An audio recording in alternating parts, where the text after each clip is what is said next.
안녕하세요. 저는 결혼한 지 4년 된 30대 초반의 여성입니다. 저를 최고로 알고 저만 위해주는 남편하고 살고 있어요. 아내가 예쁘면 처가집 방향으로 절을 한다는 말처럼 저도 남편이 저에게 잘하니 시댁 식구들하고도 정말 잘 지내고 싶었어요. 하지만 무례하고 염치 없는 시댁 식구들을 더는 견디고 받아줄 자신이 없어서 안 보고 살기로 했습니다. 시어머니는 며느리 하나 잘못 들어와서 개판이 됐다며 제 탓을 하시네요. 저와 남편은 지인의 소개로 만났어요. 소개를 받을 당시 저는 외국계 회사를 다니는 평범한 직장인이었고 남편은 자영업자였습니다. 사실 소개팅 자체가 내켰던 건 아니지만 주변 친구들이 하나둘씩 결혼하는 걸 보자 한편으론 마음이 조금 급해지더라고요. 어떤 남자인지 일단 만나라도 보자라는 생각으로 나간 소개팅 자리에서 지금의 남편을 만나게 되었어요. 남편은 말수가 적고 신중한 성격처럼 보였습니다. 처음엔 저랑 있는 게 불편한가 싶을 정도로 말을 많이 하지 않더라고요. 어차피 잘 될 것 같지 않아서 저도 내숭 없이 평소 성격대로 행동했습니다. 그런데 남편은 오히려 그런 제 모습이 가시겁고 좋았다며 또 만나고 싶다고 하더라고요. 그렇게 저희는 한 달 동안 주말마다 만나면서 서로의 마음을 확인할 수 있었고 연인 사이로 발전했습니다. 그리고 교제한 지 1년 반쯤 되었을 무렵 남편에게 미국에서 취업할 수 있는 기회가 찾아왔어요. 아는 분께서 사업을 하시는데 남편에게 와서 일을 같이 해보지 않겠냐고 제안하셨거든요. 미국에서 살려면 신분 문제가 중요한데 그것도 해결해 줄 테니 와서 당신을 좀 도와달라 하셨습니다. 남편은 좋은 기회 같은데 전 어떻게 생각하는지 물었어요. 그때만 해도 저희가 결혼을 약속한 사이는 아니었기 때문에 이대로 남편이 떠난다면 저희 둘의 미래는 어떻게 될지 아무도 장담할 수 없었지요. 며칠간 저는 잠을 이룰 수 없었습니다. 하지만 사랑하는 남편의 미래를 바꿀 수 있는 기회였으니 결국 보내주기로 했습니다. 제 마음을 전달하려던 그날 남편은 저희가 소개팅했던 그곳으로 절 불러냈어요. 그러더니 저와 함께 미국으로 가고 싶다고 하더라고요. 남편의 평소 성격처럼 담백한 고백이었습니다. 저는 예상치 못했던 남편의 말에 눈물을 흘리며 프로포즈를 받아들였습니다. 그렇게 저희의 미국행이 결정되었어요.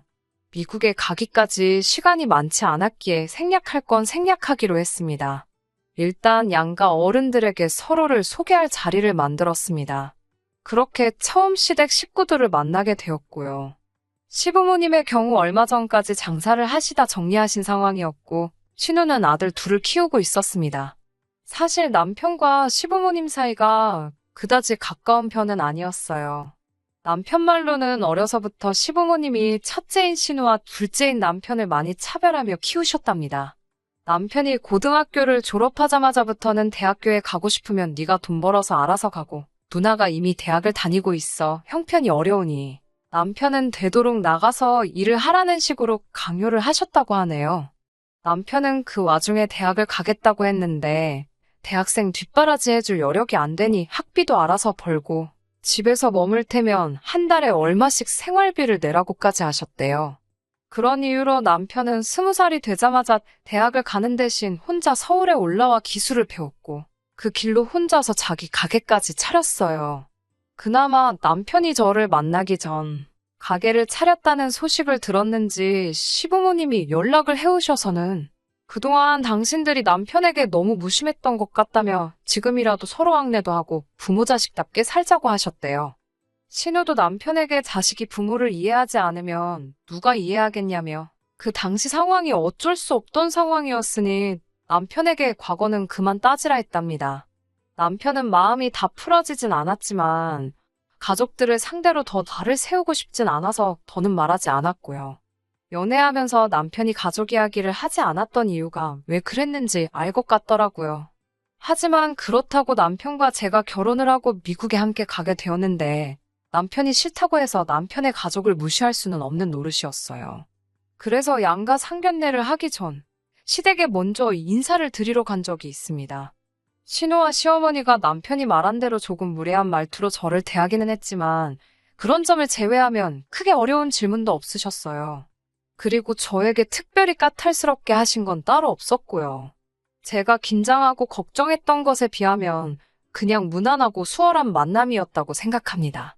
그리고 얼마 뒤 양가 어른들을 모시고 상견례를 진행했습니다. 저희 친정부모님께선 갑자기 딸이 다니던 회사를 그만두고 해외로 떠난다는 사실이 실감이 나지 않으시는 눈치였어요. 상견례가 있기 전 친정의 남편을 데리고 와 인사를 시켰을 때도 긴가민가 하시는 것 같았거든요. 그러다 불쑥 상견례 날짜까지 잡히니 정신이 하나도 없다 하셨습니다. 상견례 장소는 시부모님이 거주하시는 지역으로 정했어요. 여기까지도 큰 문제는 없었습니다. 저희 부모님은 원래도 드라이브 하시는 걸 좋아하셔서 오랜만에 드라이브 간다고 생각하고 움직이시겠다 하셨거든요. 상견례는 인터넷에서 나와 있는 그 지역 유명한 맛집 중 한 곳을 제가 골라 예약했습니다. 12시 반까지 모이기로 했고요. 하지만 막상 12시 45분이 되도록 시댁 식구 누구 하나 코빼기도 비추지 않았습니다. 슬슬 걱정도 되고 어이도 없고 여러 가지 생각이 들었어요. 옆에 있는 남편을 슬쩍 보니 남편도 핸드폰을 들었다 놓았다. 엄청 많이 당황한 눈치였습니다. 친정 부모님은 무슨 일 생긴 거 아니냐고 말씀하시면서 걱정스러운 눈치셨고요. 그때 방문이 열리면서 시어머니와 신혼의 부부가 들어왔습니다. 웃긴 건 들어오자마자 늦어서 미안하다는 소리 한마디 없으신 채로 시아버지 때문에 속상해 미치겠다 그러시더군요. 무슨 일이시냐 물으니 어제 술을 떡이 되게 마시고 와서는 지금까지 못 일어나고 자고 있다면서 깨우다 포기하고 왔다고 그냥 시아버지 빼고 상견례를 진행하자 하셨어요. 저도 모르게 남편을 먼저 살피게 되더라고요. 남편이 그런 표정을 지은 건 정말 살면서 처음 본 것 같습니다. 한 단어로 표현할 수 없는 그런 얼굴이었어요. 허탈감과 배신감, 당혹스러움과 그리고 분노, 정말 오만 가지 감정이 한데 섞인 얼굴이었습니다. 결국 아버님을 제외하고 상견례를 하게 되었습니다. 이미 남편과 제가 함께 미국에 가기로 결정한 상황에서 사실 상견례는 형식적인 일이었어요. 친정에서는 이미 남편과 시부모님 관계가 원만치 못하다는 정도는 알고 계셨기에 대화를 할 것도 없었고요. 다만 저희 친정어머니께서 시어머니께 그래도 자식들이 부모 품을 떠나 해외로 가는데 현금 얼마라도 보태주시지 않을 거냐고 물어보셨습니다. 그러자 시어머니께선 난색을 표하며 당신들은 그럴 여유 자금이 없다고 딱 선을 그으시더라고요. 뭐 이런저런 변명 같은 말씀조차 없이 안 된다고 하시니 저희 부모님도 더 말해봤자라고 생각하신 눈치였습니다. 친정어머니께서 남편에게 당신이 괜한 걸 물어봤다며 마음 쓰지 말라고 하셨습니다. 애시당초 사위 하나 보고 딸 시집 보내기로 결정한 거니까 괜찮다고 하시면서요. 남편은 여러모로 속이 상한 눈치였어요.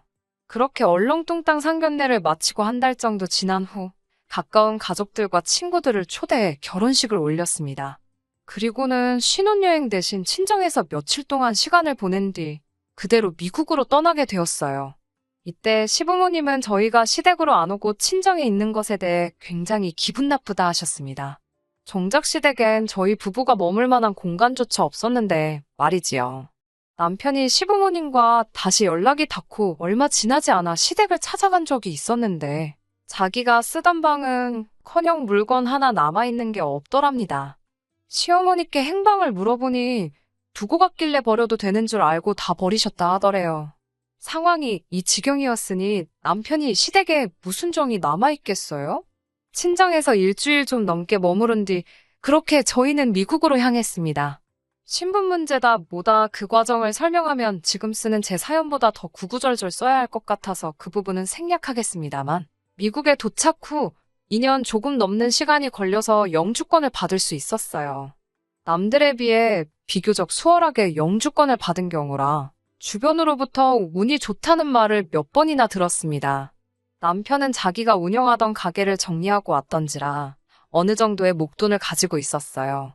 그리고 저 역시 회사 생활하면서 모아둔 돈을 가지고 왔기 때문에 그 돈을 모아서 집을 사려고 했어요. 하지만 미국 생활을 하면 할수록 비싼 의료보험료라든지 처음 이야기와는 다른 한국에서 벌던 수입과 비슷했던 수입 때문인지 이민 생활에 대한 확신이 들지 않았기 때문에 저희는 집 사는 일을 주저하게 되었습니다. 그러는 동안 저희는 달달이 월세를 내면서 살고 있었고요. 그 날은 한여름이었어요. 휴가를 어디로 갈지 한참 계획을 세우고 있는데 웬일인지 신우한테 연락이 왔습니다. 남편은 신우에게서 오는 연락은 잘 받질 않아요. 그도 그럴 것이 대부분 부탁할 일이 있을 때만 전화를 걸어오거든요. 한동안은 애들이 무슨 장난감이 갖고 싶다, 이거 사달라 저거 사달라 하면서 뻔질나게 전화를 했었거든요. 아무튼 제가 전화를 받았는데 정말 생각지도 못한 소리를 듣게 되었습니다. 원래는 신혼부부가 애들을 데리고 저희가 있는 지역으로 휴가를 오려고 했는데 갑자기 사정이 생겨서 애들만 보냈다는 겁니다. 애들이 저희 남편을, 그러니까 삼촌을 너무 보고 싶어 해서 말리지를 못했다나요. 그 소리를 듣는데 정말 입에서 욕이 나갈 뻔했습니다. 그래서 애들 둘이 지금 보호자도 없이 미국에 오고 있는 거냐고 하니까 신우는 한술 더 떠서는 정말 요즘 애들은 겁도 없다며 설레발을 치더라고요. 몇 시쯤 도착이냐 물으니 앞으로 6시간 정도 더 걸릴 거래요. 왜 바로 전화하지 않았냐 물으니 자기도 일 보다 보니 늦었답니다. 애들 둘이 해외로 갔는데 부모에게 도대체 무슨 일이 생겨야 애들 생각도 안 날 수가 있는 건가요? 정말 여러 의미로 대단하다 싶었습니다. 결국 공항으로 아이들 마중을 나가긴 했습니다. 삼촌이랑 외숙모만 믿고 왔을 텐데 행여 엇갈리기라도 하면 애들이 얼마나 무섭겠어요. 다행히 애들은 무사히 잘 도착했고 신우에게 그 소식을 알리려고 전화를 했지만 아무리 걸어도 받질 않더군요. 한국 시간으로 일은 저녁 시간이었기 때문에 더 납득이 되지 않았어요. 남편을 보고 있으니 신우한테 화는 많이 났는데 애들한테 화풀이는 안 하려고 조심하는 눈치였습니다. 저희는 한 2주 정도만 데리고 있다 보내기로 결정을 내렸습니다. 기왕 먼 길 왔으니까 저희도 휴가 보낸다 생각하고 바닷가도 가보고 놀이공원도 가보기로 했어요. 그런데 한 일주일쯤 지났을 무렵입니다. 지금 사연을 들으시는 분들 중에서 이어지는 제 이야기를 들으시면 치사하다고 생각하실 수 있지만 솔직히 털어놓아 볼게요. 갑자기 생각지 못한 지출이 계속해서 발생하니 저도 걱정이 되더라고요. 저희가 부족한 생활을 하고 있는 건 아니었지만 저희도 미래를 위해서 매우 아끼며 살던 상황이었으니까요. 다시 신우에게 연락을 했습니다. 애들 식비나 경비는 따로 챙겨서 보냈냐고 물었어요. 사실 제가 아이들 모르게 가방을 뒤져볼 수도 있었지만 그건 아무리 아이가 어려도 매너가 아니라고 생각했기에 신우에게 직접 물어본 거지요. 그런데 신우는 깜짝 놀라며 거기 내 동생이 있는데 내가 왜 경비를 신경 쓰냐고 오히려 저에게 되묻더라고요. 제가 저희 남편하고 이야기가 된 것도 아니지 않냐고 하니까 저더러 자기 동생이 돈 받아오라고 그랬냐고 묻더군요. 그건 아니라고 하자 아무도 뭐라고 안 하는데 왜 외부인이 그런 걸 챙기냐며 자기 동생은 돈 몇 푼에 치사하게 굴 사람이 아니랍니다. 그러면서 저더러 그러는 거 아니래요. 몇 년 만에 본 조카들한테 외숙모가 너무 인색하답니다. 전화를 끊고 나니 속에서 열불이 나더라고요. 몇 년 만이나마나 서로 연락 한 번 제대로 주고받지도 않았어요. 그러다 어느 날 갑자기 애들만 달랑 보내놓고는 오히려 저를 남매관계를 돈 때문에 이간질하는 이상한 사람으로 만드는 게 어이가 없잖아요. 그냥 남편 시킬 걸 하는 생각도 들고 왜 더 세게 받아치지 못했나 하는 후회도 들었어요. 무엇보다 저희가 돈을 쌓아놓고 사는 상황도 아닌데 무슨 돈 맡겨놓은 사람처럼 행동하는 걸 보니 정말 남편이 왜 신우를 싫어하는지 알만했습니다. 그래도 애들이 무슨 죄인가 싶어서 2주 동안 여기저기 열심히 구경시키고 먹이고 재우고 했습니다. 그리고 마지막 날 신우에게 전화를 걸어서 애들 내일 비행기 타고 가니까 데리러 나오라고 했어요. 그러자 신우가 화들짝 놀라면서 아니 왜 애들이 벌써 오냐고 그럽니다. 사실 2주 정도만 시간을 같이 보내는 건 남편과 저희 생각이었지. 신우가 애들 비행기 티켓을 2달짜리로 끊어서 보냈던 거예요. 그걸 보고 남편이 미친 거 아니냐고 말하고는 전화해서 2달을 2주로 바꿨거든요. 저는 당연히 그런 부분이 신우랑 이야기가 된 줄 알았고요. 신우는 한숨을 푹푹 쉬더니 꼴랑 2주 있으라고 자기가 그 목돈을 들여서 애들을 거기 보냈겠냐며? 어떻게 그렇게 생각이 없냐고 그럽니다. 신우의 억지를 줘도 이제 받아줄 인내심이 없었기에 아무튼 애들 도착하는 시간에 잘 맞춰서 나오라고 그러곤 전화를 끊었어요. 그런데 한 30분쯤 지났을까 시어머니께서 전화를 걸어오셨습니다. 신우에게 들었다면서 저 때문에 삼촌이랑 조카들이 친해질 수가 없는 거라고 하셨습니다. 모처럼 신우부부도 애들 없이 편하게 지내고 있는데 저 때문에 좋은 날이 다 갔답니다. 그러면서 저는 좋은 나라에서 우리 아들이 벌어다주는 돈 쓰며 사니까 아주 하루하루가 살맛나겠다며 빈정거리시곤 제가 뭐라 대꾸할 틈도 없이 전화를 끊어버리셨어요. 몇 시간 뒤 퇴근해서 돌아온 남편에게 신우와 시어머니가 했던 말들을 전달했습니다. 눈물이 나려고 하는데 저쪽 방에 있는 애들이 들으면 안 된다는 생각에 정말 눈물을 삼키며 꺽꺽거리며 이야기를 했어요.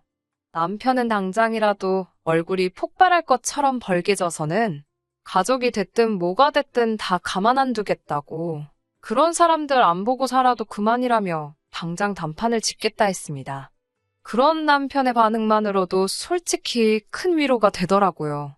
남편만 든든하게 제 편을 들어준다면 시댁 식구들이 저를 향해 그 어떤 헛소리를 해대던 지저대던 제 알바가 아니라고 생각했거든요.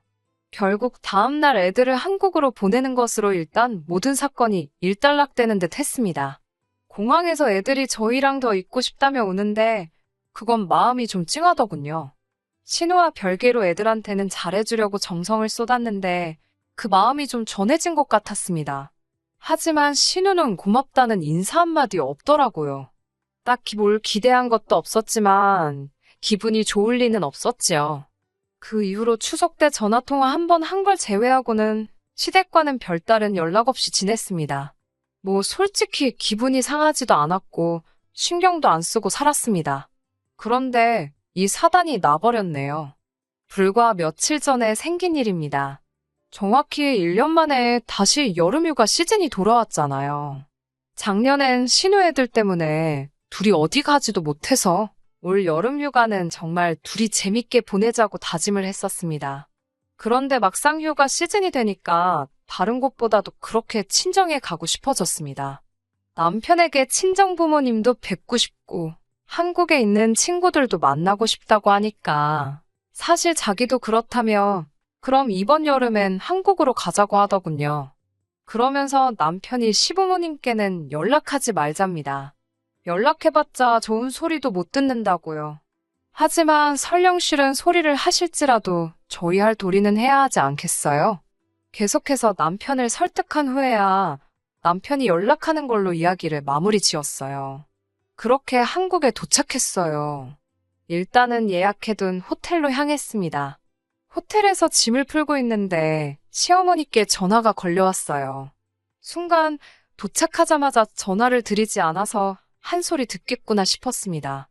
전화를 받으니 시어머니가 너무나 맑고 들뜬 목소리로 저희에게 당신들이 내일 간다고 하십니다. 그래서 제가 어딜 가시냐고 물으니 너희 보러 미국 간다고 하시는 거예요.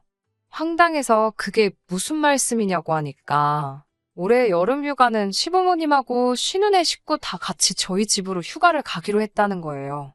황당하고 어이가 없었지만 일단 저희 지금 한국이라고 말씀드렸어요. 그러자 시어머니께서 그게 무슨 소리냐고 화를 내셨습니다. 남편에게 전화를 돌려주니 남편이 한국 온다고 한 거 기억 안 나냐고 따지더라고요. 전화 내용이 잘 들리지는 않았지만 시어머니께서도 기억이 나신 것 같았습니다. 곧이어 고성이 오가는 것 같아 제가 남편에게서 전화를 뺏었습니다. 무슨 일이냐고 시어머니께 여쭤보니 일을 어쩌냐며 땅이 꺼져라 한숨을 쉬시더군요. 갑자기 저한테 너는 한국에 오면 언제 온다고 연락을 해야지 왜 안 했냐고. 다 이게 저 때문이랍니다. 남편이 연락드리지 않았냐 하니까 너도 내 나이 한 번 되어보랍니다. 한 번 듣는다고 다 기억이 나는 줄 아냐면서요. 그러더니 일이 이렇게 된 이상 어쩌겠냐며 일단 만나서 저희가 사는 미국 집 열쇠를 달랍니다. 저희도 없는데 저희 집을 숙소로 쓰겠다면서요. 안 된다고 말하려는데 그럴 틈도 안 주고는 이렇게 된 거 차키도 달랍니다. 뭐하러 있는 차를 놀리냐고요. 자기들이 쓰고 기름도 채워놓고 할 테니 걱정 말랍니다. 보험도 없는데 어쩌려고 그러시냐 하니까 살살 운전하면 된다며 자길 무시하는 거냐고 나오시는데 사람이 염치가 없어도 정도가 있지 싶더라고요. 저도 에라 모르겠다 싶은 심정으로 그럼 저희 집을 얼마나 쓰실 거냐고 하니 한 달 정도 있으실 거랍니다. 여기저기 구경도 하고 좀 쉬다 오시겠대요. 그래서 제가 그럼 한 달 숙박비로 하루에 300불씩 만불을 달라고 했습니다. 하나로 1,000만 원 상당의 돈이고 저도 홧김에 내지른 숫자입니다. 시어머니는 저더러 시부모 여행 하나 제대로 못 보내주는 주제에 돈 달라는 소리가 나오냐입니다. 다른 집 아들 딸들은 300, 500씩 여행 다녀오시라고 손에 쥐어준다는데 너는 비어있는 집에서 잠만 잔다는데 미안해하진 못할 망정. 시부모한테 돈을 뜯으려고 하냐면서 돈이 그렇게 좋으면 돈하고 살라고 욕을 하시더라고요. 그리고 이 모든 전화는 남편이 옆에서 듣고 있었습니다. 남편은 결국 언성을 높이면서 시어머니한테 아들 이혼이라도 당해야 정신 차리겠냐고 왜 이렇게 얼굴이 두껍냐며 울분을 토했습니다. 그러고는 남편이 전화를 일방적으로 먼저 끊어버렸네요. 그 이튿날 당연히 남편은 시부모님께 집 열쇠건 차 열쇠건 돈이건 아무것도 드리지 않았고요. 신우고 시어머니고 번갈아 가면서 미친 듯이 전화가 걸려왔지만 받지도 않았습니다. 그러자 문자로 정말 듣도 보도 못한 쌍욕이 오더라고요. 남편은 저에게 정말 미안하다며 이런 대접받을 사람이 아닌데 자기가 저 볼 면목이 없다며 급기야 눈물을 보였습니다. 그런 남편을 보니 어린 시절 남편이 어떤 서름을 겪으며 살았을지 상상이 되더라고요. 신우는 당신들이 저희 부부 때문에 얼마나 큰 금전적 손해를 떠안게 되었는 줄 아냐면서 저를 고소하겠다 하더라고요. 제발 하시라 했습니다. 했다간 저도 이 모든 욕설이 담긴 문자를 증거로 똑같이 맞고서 할 거라고요. 결국 남편이 다시 시어머니께 전화를 걸었고 2번 다시 보고 살지 말자고 하더군요. 우리는 이대로 미국으로 돌아가서 잘 먹고 잘 살 테니까 신경 쓰지 마시라면서요. 시어머니는 이게 다 저 때문이라며 악을 쓰셨고 거기다 대고 남편은 저를 만나서 이만큼이나 살게 된 거라며 제발 작작 좀 하시라고 다시 악을 썼습니다. 그렇게 며칠 동안 양가가 서로를 비난하는 일이 계속되었습니다. 결론은 역시 처음 남편의 말대로 안 보고 살게 되었습니다. 그렇게 결론이 났고 지금은 마음도 많이 가라앉았습니다. 죄송한 마음도 솔직히 별로 없네요. 오히려 남편이 단칼에 잘라줘서 이제 고마운 마음이에요. 이제 저희도 곧 미국으로 돌아가는데요. 큰일 하나를 마치고 가게 된 것 같아 마음이 편하기까지 합니다. 몇몇 분들은 그래도 부모 자식 사이가 쉽게 끊어지지 않는다 하시지만 남편과 저는 서로 너무 사랑해서 시댁 때문에 이혼을 차마 결심할 수는 없었어요. 언젠가 상황이 또 어떻게 달라질지는 모르겠지만 당분간은 저와 남편 우리 둘 사이만 보고 살 생각입니다. 끝까지 들어주셔서 감사합니다. 오늘의 사연은 여기까지입니다. 구독과 좋아요, 알람 설정 부탁드리고 더 좋은 사연으로 다시 찾아뵙겠습니다. 감사합니다.